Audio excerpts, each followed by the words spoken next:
Welcome to Horror Flicks and Music Mix. We are your hosts. I'm Dustin.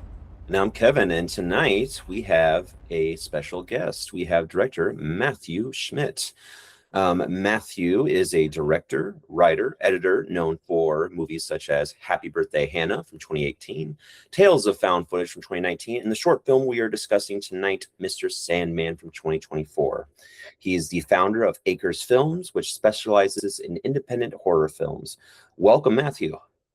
Thank you. Thank you for having me, guys. First things first, anything on the intro that I missed or anything else you want to tell us about yourself?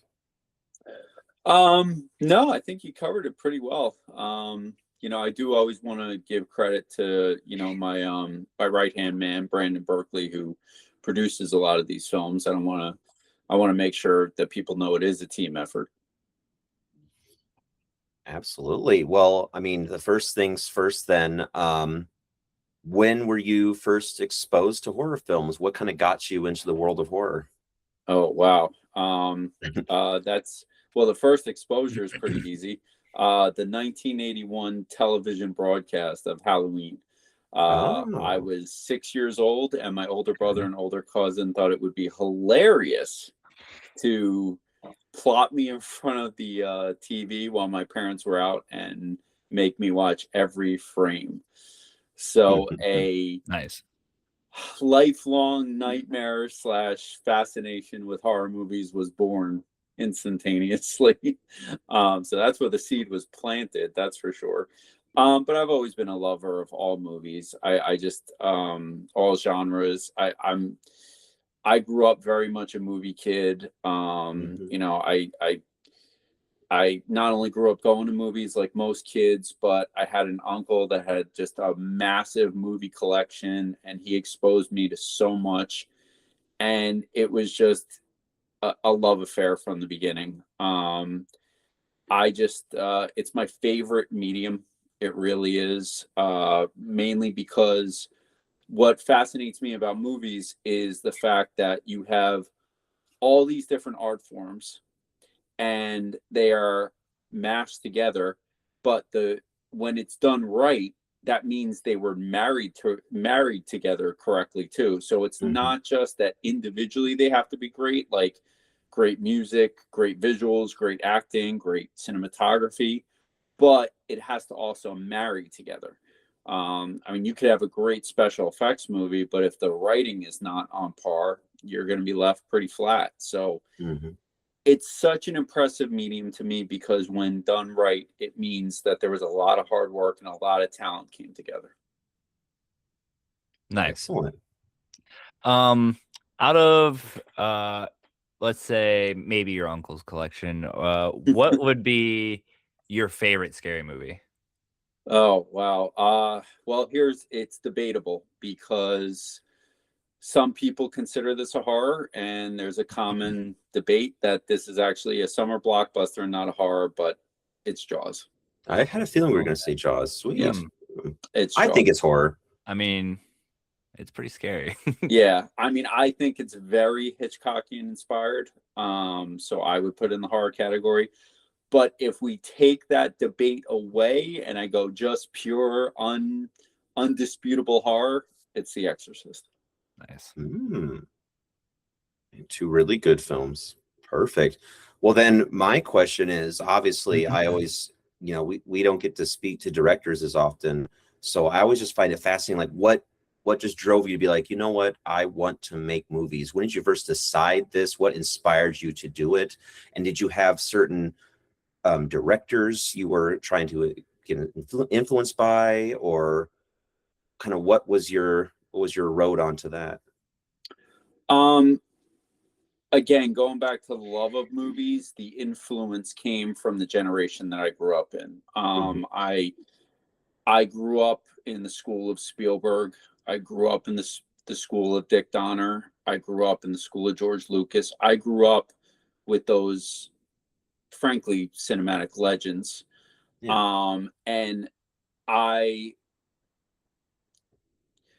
filmmaking is a hard thing to get into, especially before the newer explosion of it. When I grew up, it was write a screenplay, m- snail mail it out to agencies. There was no even email yet. And then, hope and pray that you get contacted. So I did put filmmaking on the back burner for many years. And then, of course, Amazon developed Prime and Tubi came out, and it really gave a window for independent filmmakers to be like, hey, as long as you meet certain requirements, you can get on these platforms. And that was like an amazing opportunity I saw. And I was like, you know what? It's about time, like maybe I started pursuing some of this, because I had written screenplays before, but they're the type of screenplays that would require the full Hollywood machine behind them. And obviously I don't have that type of budget. So I started out doing found footage, like the films you mentioned, like Happy Birthday Hannah and Tales of Found Footage, because I figured, okay, it's an accessible way for me to pull off something within a realistic budget that I have access to. And it's in a genre that I already have a love affair with, which is horror. So why not? Because it doesn't cost a lot of money to scare someone if you're talented enough to do it, or to make someone laugh. I don't think I have enough of a comedy bone. I love comedies, but I don't think I'm funny enough to pull that off. But I know that it's not me scaring someone, it's setups that scare someone. So I tried to use those with the first two found footage films to varying success, and definitely some failures and definitely some rookie mistakes. But my heart was always in the cinematic style. So as much as I love found footage, as much as I enjoy the genre and it makes it accessible, I love camera angles. I love cinematography. I love the way it evokes emotions in people.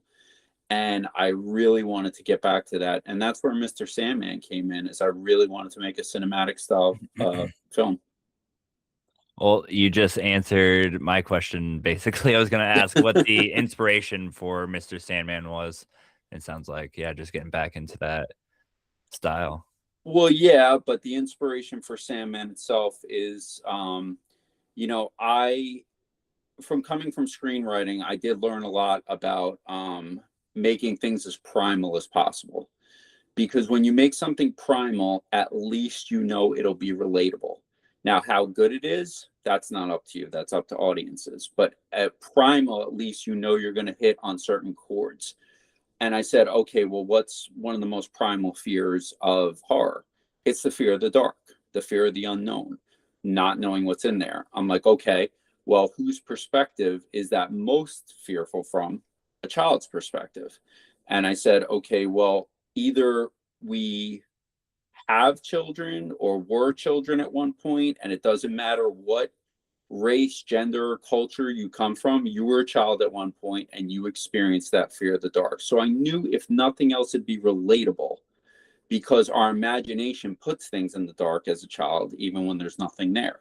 It's the way our childhood imagination works.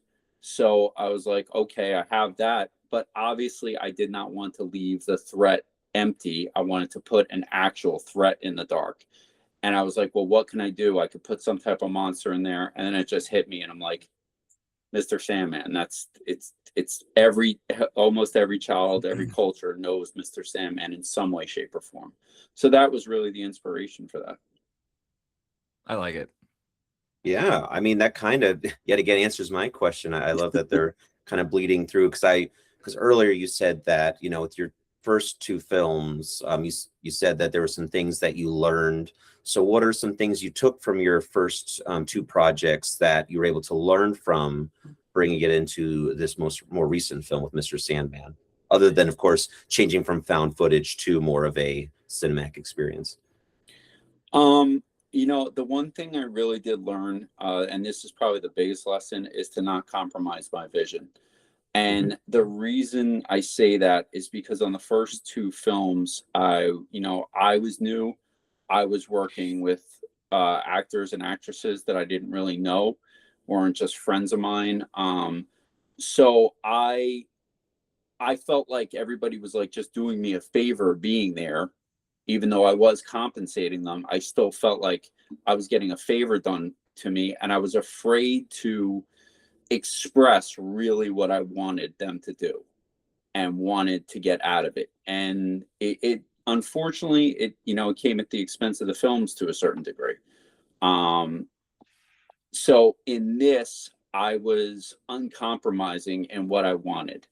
And I was like, no, let's do it again. Let's do it again. And to make sure that I was getting enough takes to get what I wanted and getting the right shots and taking the time. And I said, you know what, like, just take control, Matt. Like, lead this, be the actual director. Don't just be present. Don't just be a team member, be the director and make sure you're getting what you want. Because what's the point if something's in your head, if you have a vision in your head and you're not accomplishing that?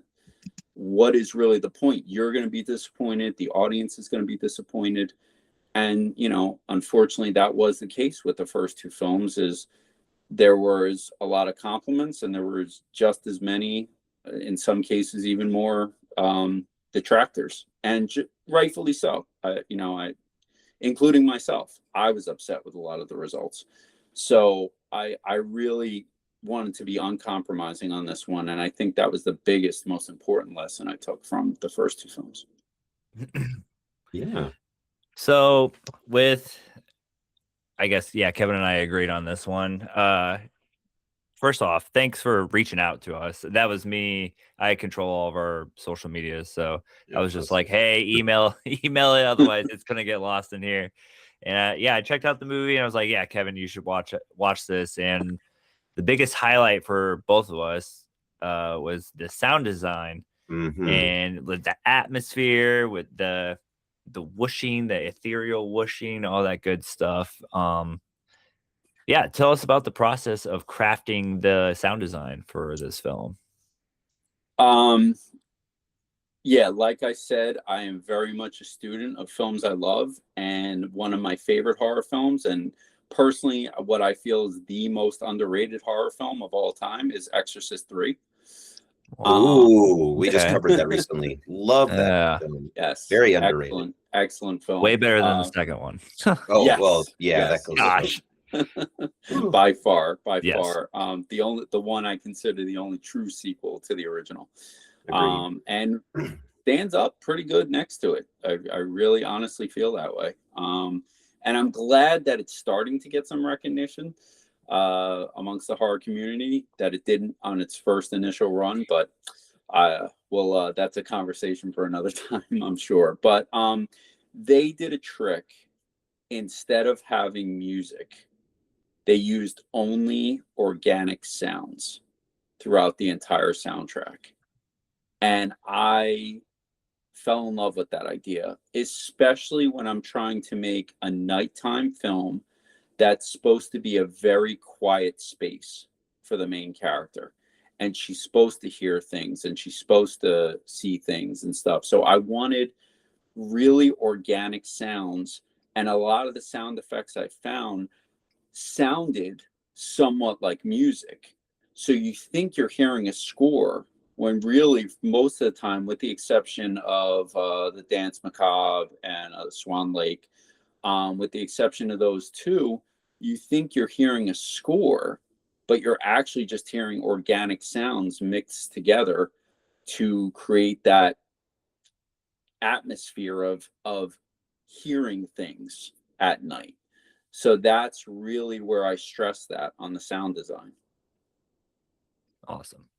Yeah, no, that was the highlight for me, because I felt that throughout the film, putting myself in the shoes of that little girl and having a daughter myself, even for me, it's like, I wonder how she feels in the dark, and every little creak, every little, like step, the door slowly, like, that's for me, when it comes to like horror, it's the little things that I think really build the tension just as much as the big scares, which for me, I would say you got me on one part, when the mom came in through the middle and she turned pale white, and I was like, whoa, I didn't expect that. that was very well done, because I was like, I knew something was coming, but I love that you turned expectations, because like, no, the mom's supposed to be the safe space for this little girl. Nope, Nope, it's not.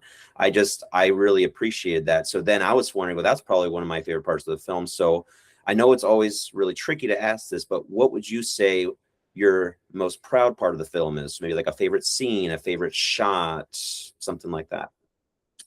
Yeah, and I've struggled with this a little bit, but at the same time, I keep coming back to one thing, and I think, and it's somewhat Jaws related, if you will, but not exactly, and I'll explain that. But it's definitely Grandma's monologue.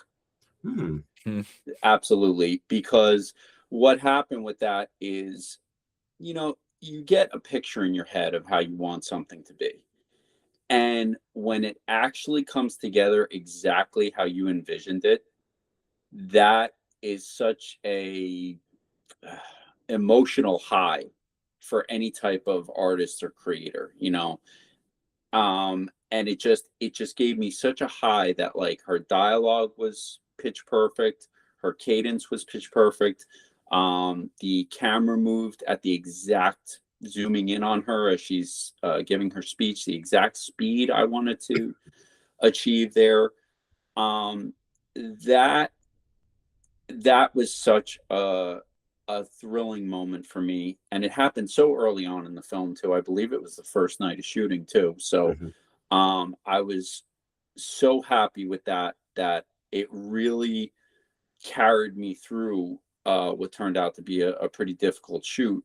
The reason I compare it to Jaws is because I understand now why Spielberg always points to the Indianapolis scene as his favorite scene in the movie. Because when you have someone just speaking the heart to you and really drawing you in with what they're trying to say, it's so powerful. And I really did love that scene. Yeah. Is there anything you're working on now that you're willing to discuss? Not currently, but there are seeds of ideas, if you Mm. will. They Always haven't got to been, have those. yeah, they have not been fleshed out due to, let's just say, logistics, budget, time. This was a huge undertaking because with found footage, you can point the camera in one direction and you can let it run for 5 minutes and actually get a full 5 minute scene out of it.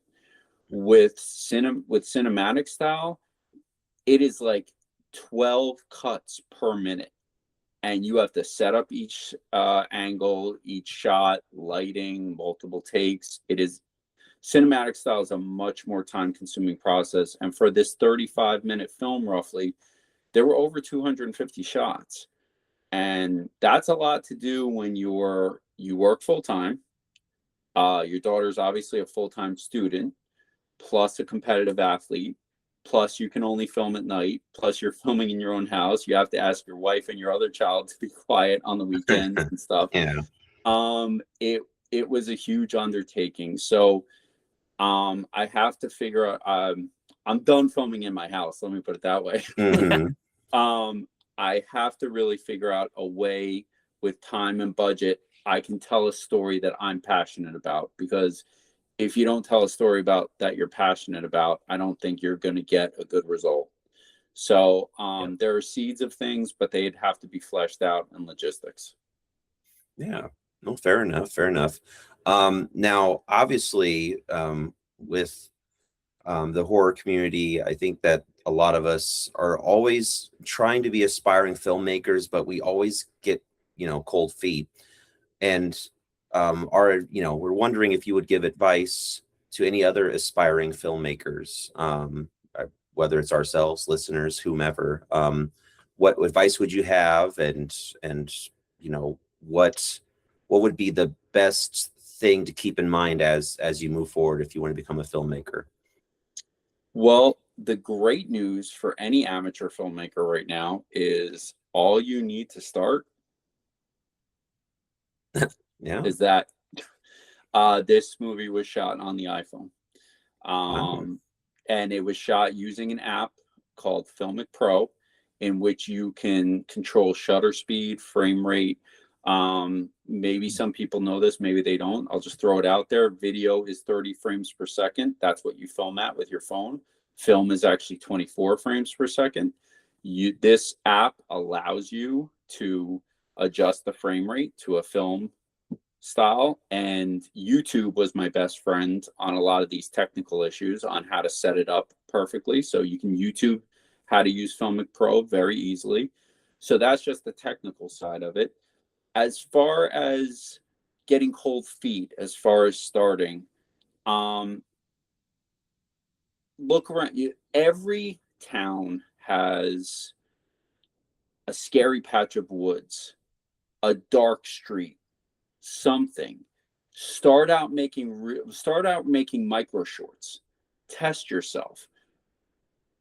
You'd be surprised how quickly you can improve and how much you can learn without trying to dive full-fledged into a feature-length thing. Utilize found footage. It is a great tool when done right. It's a great genre when done correctly. You know, a lot of people have mixed feelings about the Blair Witch, and I understand why. I personally am a fan, but you know, then Paranormal Activity came along, and people, I would say, it was overwhelmingly liked more than not. So, Yep. you know, you can do so many things. And so whether you want to try found footage first or you want to go right into cinematic style, I would go right into like micro shorts. I mean, look at something like Lights Out, you know, that became a famous YouTube short and then moved on to a full, you know, cinematic thing. Or The Back Rooms, I know, is about to release its feature-length movie. Hurts. Yeah. There are so many great micro shorts out there. Just look around. Just, you do have to open your mind and see what's in front of you, but everybody has creepy environments around them. I mean, even a street full of houses at the dead of night can be scary if presented correctly. So, I mean, look what John Carpenter did with The Suburbs. He made The Suburbs scary. Look what Poltergeist did with a beautiful environment, made it scary. So just, you can do it. Don't be afraid of it. Not everybody's going to have the same success. Don't compare yourself to others, and don't be afraid to learn and make mistakes. And I think that's the best advice I could give people. Excellent. Thank you for that. Yeah, great advice.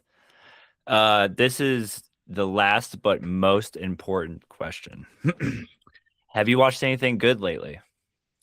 Oh, wow. Wow. I'm trying to think. So I'm assuming we're sticking with horror. So I'll try to be. It could, I mean, It could be anything. Yeah, new, old, whatever. Okay. I did just wrap up Blood of Zeus on Netflix, which is an anime series, 3 seasons long. And that was phenomenal. If you love Greek mythology, right up my alley, which was just excellent. I am very much a fan of Reacher on Amazon Prime. Good old-fashioned action, just straightforward action. As far as horror is concerned, the last thing that I remember seeing that I really enjoyed, and unfortunately for me, I don't get to see as much as I would like to these days, but I actually really enjoyed, oh my God, I always screw up the name because I want to say it's Annabelle, but I keep messing that up. That's the doll, isn't it? Annabelle's the doll. Yeah. Abigail. Oh, yeah. The one with Dracula's daughter. Yeah, that one was I thought fun. that was great. I thought that was really, really awesome. Abigail, that was a lot of fun. Good old-fashioned horror, good gore. The girl was great. She was sinister. Dracula, the Dracula character was great. So that's something I really enjoyed. But as far as modern horror it goes, I think you're going to have a hard time topping Hereditary. I know it's a little older now. Yeah. I know it's a little older, but I think you'll really have a hard time topping that because he's obviously very inspired by Kubrick. And I thought that was one of the best modern horrors I've seen. Oh, we would agree with that. Ari, yeah. Man, Ari yeah, we're Aster is big. one of my favorites. Yeah, I'm a big fan of his too. Him and Robert Eggers. Basically anything that he's done, I've been obsessed with. Like Nosferatu is just phenomenal, and this new werewolf movie coming out, I know is going to be great. I'm a little biased because anything he puts out, I'm going to love. But yeah, I did enjoy Flanagan's Doctor Sleep though. yes. I like that one too. I was pleasantly surprised because I'm such a huge fan of The Shining. It's one of my Mount Rushmores of horror. Yep. And I thought, oh, how are you going to make a sequel to that? And it was a very, very surprisingly just good film. Is it The Shining? No, but was it good and enjoyable? Absolutely. Absolutely. Yeah. I appreciate that he was faithful to the book Doctor Sleep too, which is also, I mean, anything Stephen King related, I'm going to be diving into. So that's excellent. Well, the thing. Oh yeah, I'm sorry. I did just start watching. I just started watching with my friend. Welcome to Derry. So I'm only 2 episodes in. It's pretty good. I'm only 2 episodes in. The first episode was phenomenal. I thought was great. So I'm hoping that it continues that. But yeah, I forgot that I just started that too. No, I really liked that show too. I think I was pleasantly surprised because I thought it was just going to be, oh, they're just trying to continue the It movie and going to add in some stuff. But there's so much Easter eggs for us King fanatics. I was like, okay. And if Stephen King gives the okay, then I'm okay with it. So, definitely some Easter eggs for that's sure. true. Well, we really, really appreciate you joining us. We just kind of want to end with where can ourselves and our listeners, where can we find you? Do you have any, like Instagram, or do you have a webpage we can follow? Letterbox, we love that. Anything like that. And is there any appearances that you make or any of those things? Just kind of plug yourself. Yeah, I mean, I'm pretty much on every social. One of the ones that under Acres Films. One of the ones that people may not know about is a social platform called Slasher, which is a horror fan social media site. That sounds amazing. I'm putting it in right now. How do I not know about How have I not heard of that? Yep. So the Slasher app is out there. So I'm on there as Acres Films too. But yes, Instagram, YouTube, TikTok, Facebook, and X. So I think that covers all the majors. Dang. Yeah, I'm downloading that now. Thank you for I feel like we are missing a huge thing here. I've never heard of that. What is this? Oh great. I'm already on Letterbox too much, so it's like now there's I'm excited. All right. And that's going to be it for this week. Thank you so much for joining us. I actually have a quick question. If you yes, please. Okay. And I like to ask this of people because I love hearing different perspectives. You somewhat answered, but I'll ask anyway. Which was each of your favorite scene of Mr. Sandman and why? Dusty, you want to start first? I just got done rewatching it too. Favorite scene? Okay, so I'll say a scene that I related to, and then like a favorite like shot or something. Okay. Is when she's looking down the stairs into the dark, and she's just like, "Oh my god, I gotta go down there and grab my stuffed animal real quick." Everybody's done that. That I related to so much. Yes. Favorite scene or scenes? I like the shot where she's brushing her teeth and then she looks out and the camera's in the bathroom looking out. I don't know why, but it looks really good. And then that was Kubrick inspired. Yeah. Okay. And then right before the whole mom changing, so like the hand going down, and then the jump scare with the mom. That's mine. So I stole Kevin's. That's why. Yeah. Well, that was the one. I'm just kind of chime in. Yeah, that was the one that got me because it was so unexpected. I knew that I was going to be looking for some type of, dream demon apparition at some point. But when the mom kind of did that turn, I was just like, oh, okay.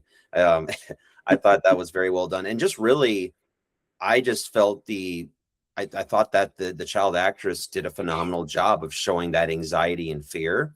So when she was like in that bed waiting to see what would happen next, waiting to see that door slowly creep, just all that setup, that whole Well, that section for me. the black blob that like Yeah. it's really tall. That it's good. Oh Like no, I just good show. think that something as simple as that, I felt the anxiety she was feeling because it brought me, like you said, back to my childhood. And I remember after watching Child's Play on accident, I was horrified of not only the dark, but like anything bumping in the night. I was like, oh, that's Chucky here to slit my throat in the night. Like, so I just felt that at such a, like you said, primal level. And I think that came across so well. And yeah, that actress did a phenomenal job. With child actresses and child actors, I know it's always, it's hard to get what you want out of them, but she nailed it. And I think that is what really highlighted the movie for me, is how she reacted to everything happening around her, whether it was her mom turning like that and then waking up and be like, oh, it was maybe just a dream, or was it? And then running to their bedroom, not waking up, having to hear the creaks and cracks around. Yeah, that whole atmosphere was phenomenal. Well, thank you for the compliment, and I will definitely pass the compliment along to my daughter. Oh yeah, I was gonna ask if it was your daughter, because I'm like, Yep. He's talking about his daughter. It was in his house, so it makes sense. Same last name. Same last name. Oh well, yeah. You know what? There you go. So I know Schmidt's a very common name, so I was like, oh well, maybe it's just no, it's not. Yeah, well, look at the That's advantage funny. of that is I got to pay her in McFlurries. So Oh, perfect. I mean, yes. I'd be like, all right, cool. Well, I actually, that McFlurries sound pretty darn good. I'd be paid McFlurries too. Oreo McFlurry, yeah. Mm. All right. Well, if you enjoyed this episode, please give us a 5-star review wherever you listen to your podcasts. And make sure to give us a like on Facebook, on Instagram, on TikTok. We have all the socials. You can also follow us on Letterboxd, and hell, we might even make a slasher app now. I mean, I'm gonna this out. Yeah, I've already put it in my phone, so that's what I'm doing the rest of the night, and I'm gonna be looking into how we can set that up for ourselves. So really appreciate that for letting us know that, because as soon as they said like it has movie reviews and just, I'm like, I'm down. I love it. You can follow us on the Letterboxd though. And Dustin, what's your Letterboxd? It is Dustin at HFMM Podcast. Mine's at Kevin at HFMM Podcast, where we post the movies we cover here, as well as, gosh, you and I watch a variety of. I just watched a Gamera film the other night. Some classic kaiju. It was okay. Godzilla's still better, but it was fine. It was and fine. You know me, I just saw Hokum last night in the theaters. Jealous. Go see that if you can. I think this week I'll be able to. And I can't remember, Matt, did you say you had a letterbox or anything? Yeah, I'm not sure how to use it. I did that to put Sandman on there, but I'm not sure how to use it in a social media aspect. I guess there's still things I have to learn. Okay. Might be different too, since you for a creator and you, I guess that. Yeah. Well, either way, you're all three of your movies are on there. Yeah, you can go look at you got your movies on there, and so make sure to watch them and rate them. Yeah. Watch them and rate them if you're on Letterboxd. You can skip the other ones. No, Liquid salmon. Yeah. But we'd love hearing from you guys. Make sure to email us at hmmpodcast@gmail.com. And Matt, we really, really appreciate having you on, and hope to talk to you in the future, and look forward to seeing what you come up with next. Really excited. No, thank you. Thank you guys both so much for having me. It's been a pleasure. Yeah. And on the next episode, we're going back to the year 2010 and doing another original versus remake with The Crazies. Oh, compare those two. Which I've only seen the original. So what? I know I've never seen the 2010 one. Yeah, I saw the 2010 one first, and then I went back and watched the original, and I was like, "What? It's pretty different." Isn't Timothy Oliphant in the 2010 one? Am I thinking? Yep. I love that guy. Okay, well then, and that's the next episode. Sweet. Until then, stay spooky.